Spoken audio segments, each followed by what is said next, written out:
Coming up, I'm going to tell you why the Cincinnati Bengals are not nearly the opponent you think they are coming up in Super Bowl 56. You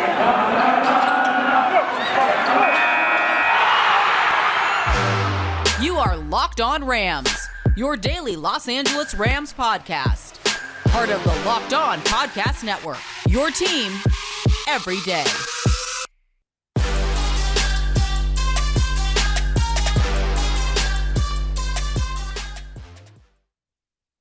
Thanks for making Locked On Rams your first listen every single day. Your news for all things Los Angeles Rams. My name is Travis Rodgers. Thanks for checking us out.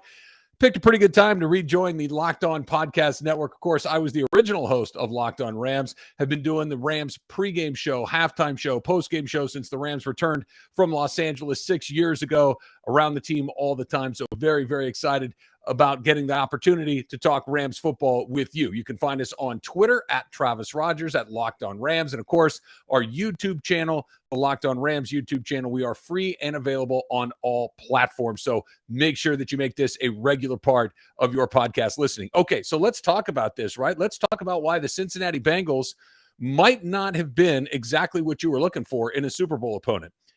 I want to go back to what was happening at SoFi Stadium on Sunday afternoon. I'm out in front of the stadium, inside the gates, getting ready to do my pregame show. Myself and 9-year NFL veteran Kirk Morrison are talking about the Rams. We're talking about the 49ers. We're getting ready for this game and what the Niners are trying to do to the Rams and what the Rams are trying to do to the Niners and how this thing can go the Rams' way. Okay, well, the AFC Championship game is going on while we're doing this. And in SoFi Stadium, on that unbelievable scoreboard they have, they're playing the AFC Championship game. And because it had gone into overtime, it had gotten to the point where there were a lot of people inside that building. There were a lot of people that were there early, very un-LA-like. Way to go, locals. Good job by you. And they were watching the game. And they're enjoying the game. And then we saw Cincinnati tie the game with a 2-point conversion. We saw Cincinnati take the lead with a field goal. And now all of a sudden, Patrick Mahomes fumbles. You would have thought we were in Cincinnati. You would have thought this was a Cincinnati Bengals like tailgate party or a watch party or whatever it was, because every time something good would happen to the Bengals, people are going crazy. People are going over the top. And I think, let's go back a little further too, right? We know that the 49er fans were out in force there.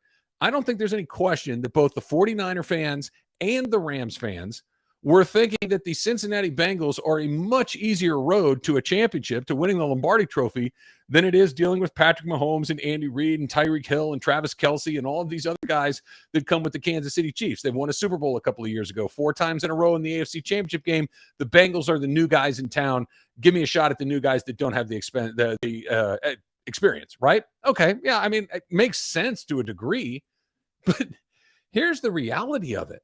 And doing my radio show every day in Los Angeles, Travis and Sliwa, 10 to 1 a.m. or I should say 10 a.m. to 1 p.m. on 710 ESPN LA. It's a very good show. You should check it out. You think you'd like it a lot. But that aside, I'm listening to people call. I'm listening to people tweet.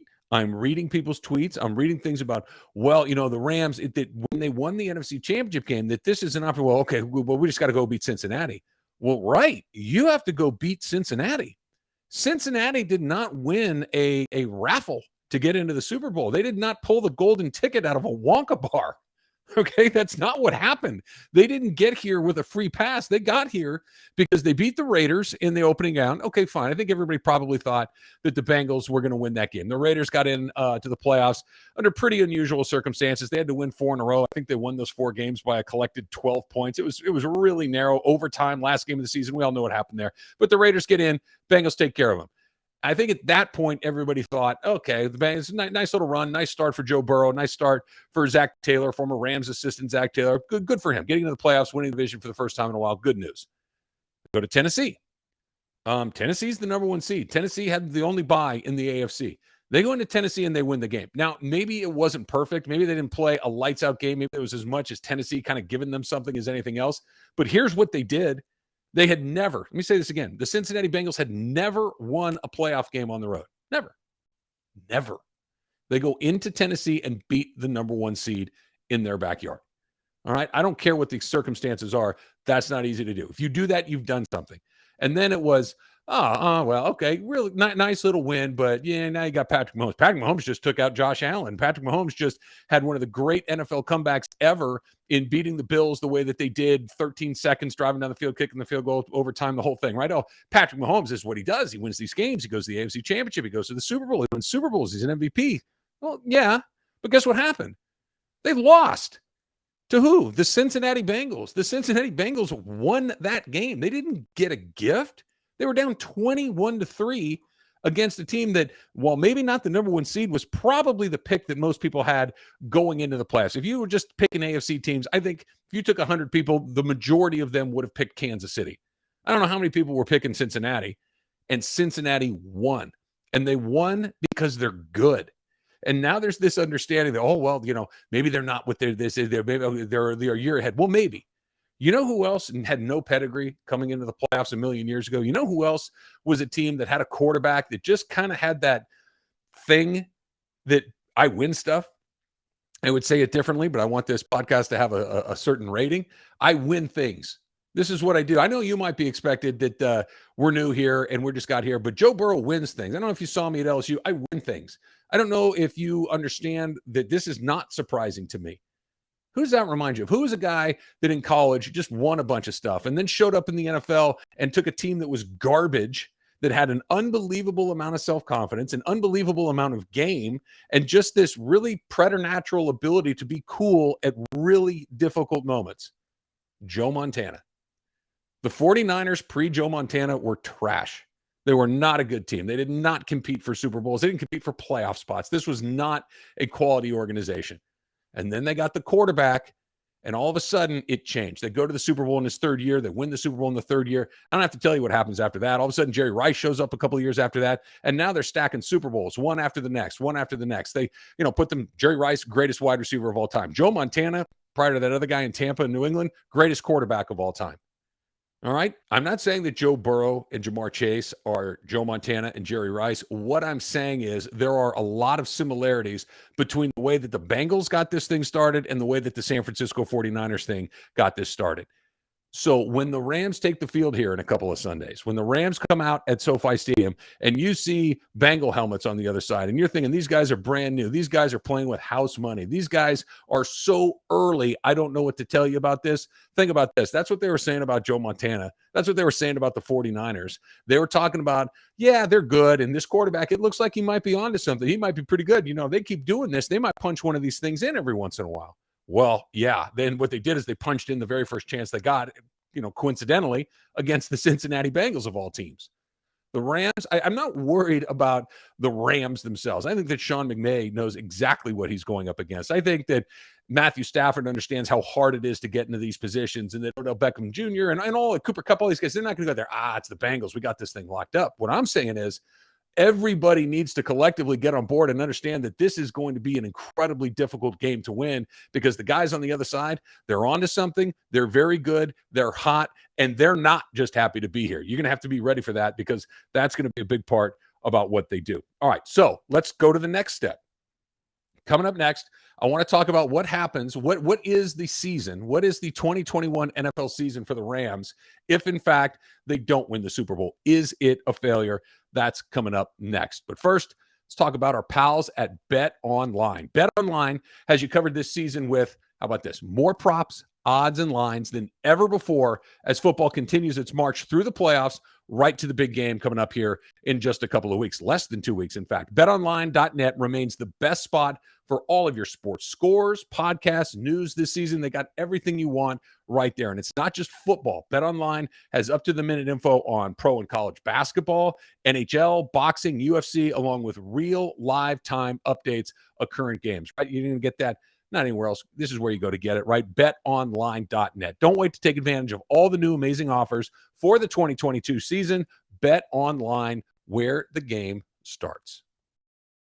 All right, so thanks again for making Locked On Rams your first listen every single day. We got all your information and analysis about the Los Angeles Rams. So the question is, the Rams are one of the last two teams standing. Obviously, the Rams and the Bengals are the only two teams that aren't looking forward to next year. But let's play this out a little bit. Let's talk about what this looks like. If the Rams win, everything that we've been talking about for the last week and a half, 2 weeks that I've been doing this pod, it hit, right? You took all the money out of your pocket. You went in there, you put it on one hand, and boom, you hit it. Good for you. Everybody's thrilled. Maybe the draft picks come back at some point and you get a little bit behind and you don't have quite the amount of talent that you need. Maybe you don't. Maybe it all works out in both ways. But if you win the Super Bowl, even if a couple of years from now you still don't have first-round draft picks, you say, well, I know we don't have any first-round draft picks, but the first-round draft picks we did have would have been 32nd because we won the Super Bowl. And the year after that, maybe it's 32nd or 29th or 28th or whatever it is because we went all in. So it's worth it. If there's a Super Bowl championship in the mix, it absolutely is worth it. There's no question about it. What if it goes the other way? What if it's a situation where you lose the game to the Bengals? We just talked about it a minute ago about how good this team is. I am not sitting here thinking, oh my goodness, thank you, it's not Patrick Mahomes, and then it's only Joe Burrow and Ja'Marr Chase. Those guys are scary, really scary. So what if it goes the other way? We're talking about this on my radio show. Is it a failure for the Rams if they come up one game short of a world championship? And I don't think that it is. I really don't, because I think there's it's an incredibly bad habit that people have. And I don't know if it's just where we are collectively or it's people that haven't competed and realize that sometimes it doesn't go your way. When you lose, it's not a guarantee that you failed. You lost. Losing and failure are not the same things. Failure would have been had we seen what we saw in the month of November happen all season long. Had you seen what we happened in the month of November happen in the wild card game against the Arizona Cardinals, where, wait a second, the quarterback came unglued. The team just cratered under even minimal expectations. Really? The first round? That would be failure. Failure would result in all of a sudden the owner, Stan Kroenke, decides, we have to change everything. This doesn't work. That's a failure. A failure is what happened to the Atlanta Falcons a handful of years ago against the New England Patriots, where they had a 28-3 lead and Matt Ryan's taking sacks and throwing interceptions and everybody's making crazy decisions. And the whole thing comes unglued in a matter of about a half an hour because you choked and you cratered. That's a failure. Now, look, if the Rams go out there and do that, that's a failure. Are the Rams the better team? Absolutely. But if you go out and match up against a team as good as the Cincinnati Bengals, and I'm going to keep saying this, you're going to get very tired of me telling you how good the Bengals are because they are.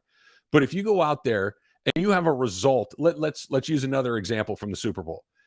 Remember the Arizona Cardinals Pittsburgh Steelers game a handful of years ago, that Super Bowl, the one that ended with an unbelievable catch from Santonio Holmes in the corner of the end zone. Remember that one? Okay.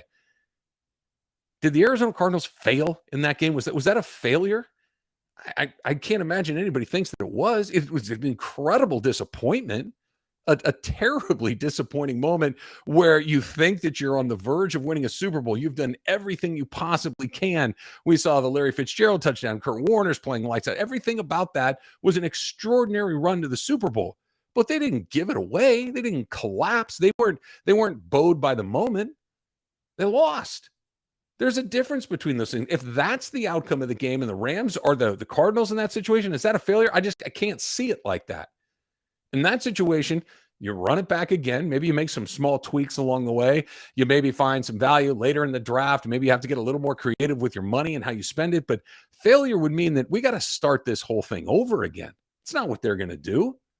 First of all, I think they're going to win. Second of all, even if they don't, it's the beginning of this next chapter in it. I said it on this pod yesterday. If you didn't listen to it, you should go back and do it. Free and available wherever you find all your podcasts.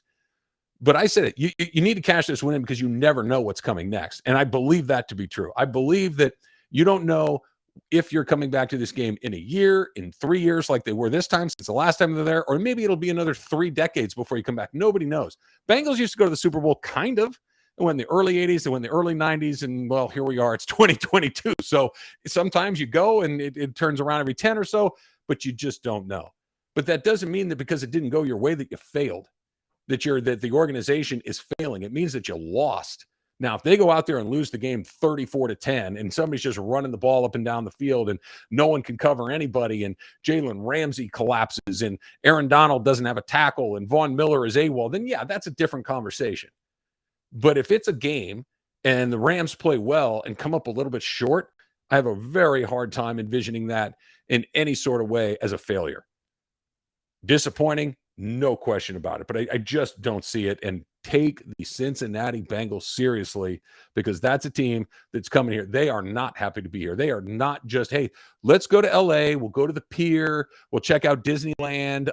We'll go see the Hollywood Bowl. We'll go see the sights. We'll just have a great time. And oh, by the way, on that last Sunday we're there, we'll swing by SoFi Stadium and play a football game. And if it goes our way, great. But otherwise, yeehaw, we had a great season. No, they're coming to win too. I guarantee you that the guys in that Cincinnati Bengals locker room, that the guys on Locked On Bengals are probably saying, hey, we better do this because I don't know if they're coming back. Look at the AFC. Look at the AFC.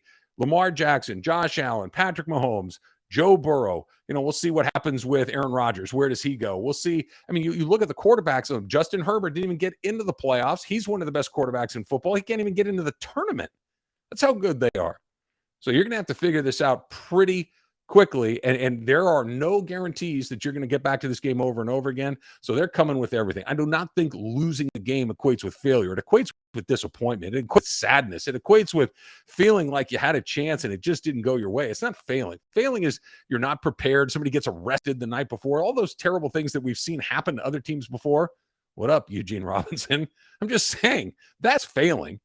You didn't have everybody on the same page. You didn't have everybody ready to go when you needed them to go. That's the failure. Not coming up short in a football game. Disappointing, absolutely. But I just don't see it as a failure in any way, shape, or form. And they're going to be ready. The Rams will be. This is why, even in a situation where maybe they come up a little short and they don't win the game, I don't see any. The Rams don't have guys that get in trouble. Knocking on wood. You can hear it, right? Okay, the Rams don't have guys that just disappear. Barrett Robbins, knocking on wood. They don't have a coach that is going to let the place just come unglued in the next 2 weeks with all the Super Bowl festivities going on. Sean McVay, while young, and I don't want to say inexperienced because he's not inexperienced anymore, but young, he knows how this works. He's been through this before. He knows how to get his team ready. He knows what needs to get done, what you can ignore, the parts that you need to pay attention to. The Rams are going to be ready. The only reason there are two ways that this could not go their way, just globally speaking, not even getting into matchups and this guy could have a big day or that guy could have a big day. There's two ways that they could lose this game that would be the Rams' fault. Number one, Matthew Stafford has a day, the wrong day. The multiple interception day, the pick six day, the I'm channeling bad decision guy day. That's one way. And the other way is that Sean McVay gets tied up in his own genius at some point, right? And I do think while Tom Brady was on the other side, while Bill Belichick was on the other side the last time he was in the Super Bowl, I do think there was a little bit of, I'm going to spend so much time on this. I mean, the analysis by paralysis by analysis, right? That you're over prepared to the point of, I spent 2 weeks preparing for the final exam. I've read every book that referenced the book, and I've gone over my notes 10,000 times. And by the time it comes, you're frozen in place because you don't even know where to start. Those are the only two ways I see it really going in a losing direction because somebody did the wrong thing. Could they get beat on the field? Sure. Jacksonville beat Indianapolis to keep them out of the playoffs. Anybody can beat anybody in this league, and especially once you get good teams the way that we are in the Super Bowl, then duh, right? But unprepared. Not ready to go. Aaron Donald not showing. I just don't see it. That's why I just have a hard time putting myself in any sort of situation where it feels like a loss results in some sort of label as a failure. A disappointment, unequivocally. A failure, not a chance. All right. So we're still about 10, 12 days away from Super Bowl 56 at SoFi Stadium. The ticket prices are bonkers. I want to talk about that coming up next, but not before I tell you that you're doing a good job on your New Year's resolution, right? We're into we're into February, I should say. Are you still sticking to it? If you are, good for you. And if you're maybe starting to waver a little bit, now's a good time to get to built.com and start ordering those Built bars because they can help you, right? They can help you make that good decision. When you're teetering on the fence, like, oh man, I'll just get this. I'm starving. I need something quick. I just need to get it done. Don't go get the burger or the candy bar, and you don't want to eat one of those other terrible protein bars. Built Bar is the protein bar that tastes like a candy bar, and that's why it can keep you on your plan, right? It makes it easy to stick to that resolution. It makes it easy to feel good about the choices that you're making. You want to eat healthy. Gets hard, and that's why you need Built Bar. Built Bar is 130 calories, 4 grams of sugar, 4 net carbs, 17 grams of protein, all of the good stuff that you need in there, and not any of the bad stuff. This is why it's a good idea to take these, put them where you have them in your car, in your desk, at home, and near the TV, wherever it is you kind of want to snack on those things. That's where you can put the Built Bars and make a great decision. Tons of great flavors to choose from. Love the coconut almond one. Don't judge me. That's my favorite one. It is what it is. Go to built.com and use the promo code LOCKED15. Tell you again, go to built.com, use the promo code LOCKED15 and get 15% off of your order. Use that promo code LOCKED15 for 15% off at built.com. Okay, so if you are of a certain age, you remember when they would give you tickets to go to things, right? If you're a newer, if you're, put it this way, if you're a podcast listener, there's a chance you've never gotten to experience this. But let me give you the Wayback Machine really quick and talk about how sometimes tickets would get distributed to things, good tickets, right? I'm not talking about like a freebie to the JV lacrosse game at your local high school. I'm talking about free tickets to go to a basketball game, a Major League Baseball game, things like that. You know, you could go see a UCLA game at Pauley Pavilion. There'd be a promotion. Go fill up a tank of gas at your local Arco station or whatever it was, and they're going to give you a pair of tickets, nosebleed tickets, to go watch UCLA play basketball. Drive through 76 today, get 8 gallons or more, and you will get 2 tickets to see the Dodgers and the Padres on June 17th at 2 o'clock in the afternoon. I get it. They're not Super Bowl tickets, but you used to be able to do it. And you used to be, and baseball's still like this to a certain degree, but you used to be able to kind of have a, you know what, it'd be kind of fun tonight. Let's go to a game. Let's go to a game. You know, we'll buy some tickets at the ballpark. We'll grab a couple of beers, a hot dog, whatever it is, and we're in for, you know, $50-$60, whatever it is. And you know, most regular guys can swing that. The average price for the Super Bowl ticket coming up here in a couple of weeks is a little over $10,000. The average price. Come on, man. I get it. They're not going to be giving them away a 2-for-1, a BOGO. I get that. But should you really have to make a decision between paying your college tuition for your kid or buying your health insurance for a month because you want to go watch a football game? Yeah, have a seat, Cindy. I have something I need to tell you today. Your mom and I have been talking about this, and while we're very happy that you got into UCLA, you worked very hard, and you've been a dedicated student your entire life, and your mom and I have been putting away our nickels and dimes and cutting coupons and, you know, not going out to dinner and not playing golf to pay for your tuition. We've decided that you're going to community college for a couple of years because we can't afford UCLA because we're going to the Super Bowl.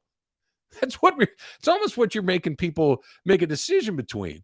You shouldn't have to be the CEO of a company to go see a football game. And I get it. I'm not saying that it shouldn't be free. I'm not saying that there should be an upper deck with $5 nosebleeds. I get it. I understand capitalism.